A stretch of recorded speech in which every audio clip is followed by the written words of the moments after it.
Guys, sumama akong mag-camping with our Raptor group. Dito pumunta kami sa Kalumbuyan Point dito sa Calatagan, Batangas. Medyo mataas yung lugar at saka mahangin and then malamig sa gabi. So ito yung mga setup ng aming mga tent. Yung tent ko actually bagong bili ko lang. So hindi naman ako nahirapang mag setup ng aking tent. So nakakatuwa pala ang mag-camping, lalo na kung kasama mo yung mga kasamahan mo dito sa Raptor Group. So bali we stay for about 3 days and 2 nights. Yun ang recommended daw na camping time para masulit mo. Kasi kung overnight lang, parang bitin. Ito nga pala yung rig ko, no? So, bali, tinanggal ko na muna yung mudguard niya kasi ngayon is summertime. So, okay lang pagka walang mudguard.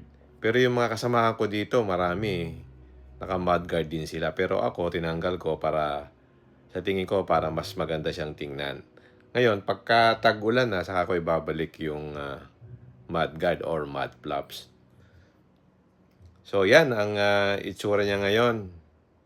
Medyo nakalabas. Ang offset nga pala nito is -10. And then ang aking gulong is 295 70 by 17.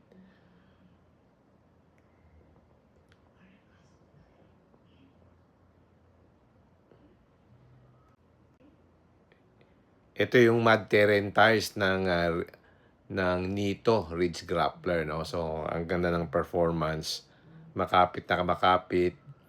Especially kapag maulan at saka sa mga rough road at saka mga muddy areas, maganda yung performance niya. Saka hindi siya masyadong maingay for a mud terrain tires.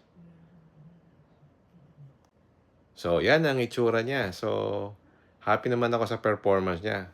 Sige, kita-kits tayo mga